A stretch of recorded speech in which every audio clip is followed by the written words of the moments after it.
大家係咪睇到一啲風聲呢？咁呢個真係打風打到嚟啦嚇！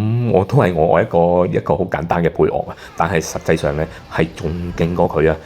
如果大家唔信嘅，我都冇辦法啦。我係阿 Sam 鐘，係你哋嘅葡萄酒四級品酒師，歡迎大家去訂閱啦、點讚、關注或者係分享我個頻道俾你哋嘅好朋友去收睇嘅。咁喺之前嗰日呢，我好夜啊，大概9點鐘啊、10點鐘啊，我先揸車翻酒店。原因係呢間酒店呢，我係特登重新再 book 嘅。咁我之前唔應該今晚係住呢一度嘅，但係因為我為咗安全，早少少等個風打嚟嗰陣時呢，喺之前呢改咗呢一間酒店呢。咁我聽日呢又可以喺呢間酒店呢好安全咁度過啦。咁但係有一樣嘢呢，我真係唔係好中意嘅。不過大家可以先聽聽個風點樣打到嚟嘅，我原裝版本先。我哋嘅位置喺邊度？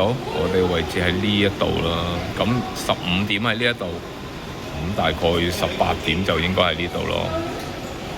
大家睇到呢個景象呢，就大概係朝頭早9點零鐘嘅景象啦。咁我亦都睇到新聞嘅，因為之前嗰晚呢，我亦都睇咗新聞。其實呢，今日啊係全部所有嘢啊，飛機啊、船啊、巴士啊，即係公共巴士啊，都全部停航嘅。甚至乎呢，佢哋有啲路段啊，比較係一啲高架嘅橋啊，甚至乎有幾段嘅高速公路呢，亦都係封閉嘅。咁嗱。好彩我真係轉咗嚟咯，如果唔係我今日點樣可以由酒店再揸翻嚟呢一間啊？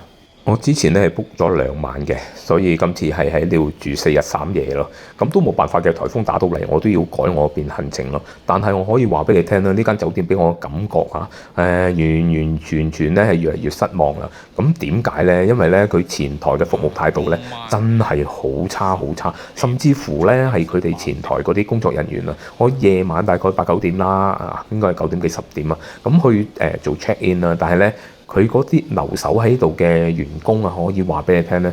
嗱，我覺得佢係南亞裔人士嘅，識少少英文咧，就喺度扮下代表咯。咁完全咧，我係聽唔明佢講啲咩嘅英文嘅。佢最主要咧就係中意夾雜佢自己啊鄉下嗰啲説話咧，跟住咧又唔係同你講嘅，又同隔離嗰個南亞裔人士去講喎。所以咧真係咧好辛苦。一間3、4星級嘅酒店咧請呢啲咁嘅人咧，我真係覺得咧我越嚟越失望咯。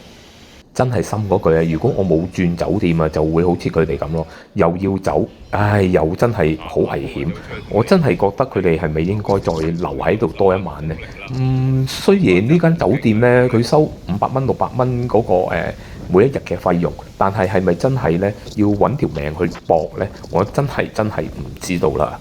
當然每個人呢有佢自己嘅決定嘅，我就以安全為主咯，因為我始終係一個老餅啦嘛。去到呢度呢，喺酒店入邊有咩好做嘅？我又唔會揸架車就出去橫衝直撞，咁係唯一呢可以入呢個 shop 嗰度行下。好彩咯，呢間 shop 呢就真係好大，乜嘢都有。咁大家中意買下嘢嘅，中意睇下有啲咩精品嘅，或者甚至乎睇下有冇酒飲啊，喺打風嘅日子買下醉啊。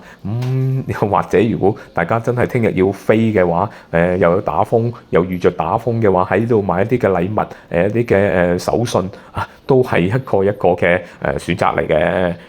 你話你中唔中意呢啲咁嘅情形？我真係好老實啦，我真係唔係好中意係喺呢啲咁嘅 shop 嗰度兜來兜去。但係呢，感覺上啊，打風我可以做啲咩啊？做唔到嘢嘅話，咪一定要行下呢啲 shop 咯。因為成間酒店啊，淨係得呢個 shop 呢係開得到呢俾我去行下嘅啫。本身入邊呢係有幾間餐廳嘅，但係呢，我唔知佢哋自己執咗啊，定係咩情形啦？開得一間啊，呢間餐廳我之後幾日都要喺度㗎，好慘。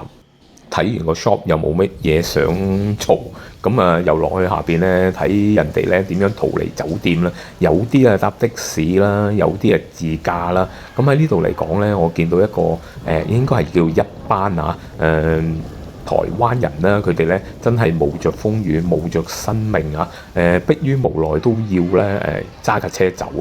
其實我真係諗唔明嘅，明明有好多路咧係封咗嘅。如果對我哋嚟講咧，人生路不熟咧，轉咗條路，我哋都唔知點樣用 Navigator 可以去得到下一間酒店咯。之後我唔係好想喺間餐廳嗰度食嘢，因為咧連續幾日咧嘅早餐咧我都會喺呢度食，真係好慘。所以咧我寧願係食杯麵咯。咁一路喺酒店上邊咧睇住新聞啦，同埋睇住出邊個景咧，就一路咧就煲滾水啦。煲滾水做乜嘢？梗係為咗我呢個沖繩嘅梳打杯麵啦。咁你話晏晝食呢啲係咪真係咁好？去旅行要食杯麵係咪真係咁正？咁但係如果你諗翻一層咧，你如果喺下邊食嗰佢哋嘅 buffet 又好，食佢午餐又好，你真係唔係好想去食嘅啫，尤其是喺打風嘅日子咧。之前嗰日又冇送到，咁如果食翻佢哋嗰啲乜嘅隔夜餸，咁你話我寧願食個杯麵咯。咁喺嗰個店鋪入邊咧，真係好嘅。我仲可以買到一啲午餐肉啊，俾我去食咯。呢啲午餐肉咧，嗱我名牌子嚟㗎，一個午餐就食到我真係飽㗎。咁點都好啦，喺度咧大家可以揾下邊嘅餐廳食，但係下邊嘅餐廳咧，我喺下邊係先望咗，真係連人影都冇過，喺度食啊！咁我點解仲喺度食咧？咁唯有就係咁樣食我嘅午餐咯，真係冇辦法㗎，冇辦法係冇得揀啊，冇辦法啦，冇得揀嘅嘢係唯有咁樣咯。好彩我琴日喺超級市場同人搶咗2個杯麵，咁但係點都好啦，午餐肉配杯麵，我相信香港好多人都係咁樣當一個晚餐去食嘅啫。我個人咧真係唔覺得丟架嘅，仲有配埋可口可樂嚟飲，人生一大快事啦。其實咧，如果喺呢個陽光普照啊、風和日麗嘅情況入邊咧，呢間酒店咧亦都會舉辦好多唔同嘅活動嘅。但係喺今日打風，直頭係打正風嘅情況入邊咧，就係得一樣嘢可以俾我哋去玩嘅啫。就係呢個室內運動池啊，室內游泳池好似連健身室都冇啊，就得個游泳池俾我哋去玩嘅啫。冇辦法，就係因為打風咯。究竟今日點樣過？梗係睇下啲風球啊、新聞啊、出邊個海浪啊。咁當然最緊要咧就睇住個天咯。原來個天都俾嘢我睇㗎。正當咧大概係6點鐘嗰陣時咧，整個天咧就係呢個迷粉紅色，我就真係覺得好靚咯。我都諗唔到咧喺咁嘅情況下都可以睇到呢啲咁靚嘅景色咯。原來喺風眼入邊睇嘅嘢，永遠都係有啲唔同嘅。瞓覺嗰陣時咧，捱咗一晚嘅暴風雨聲音啊！之後第2日咧，哇！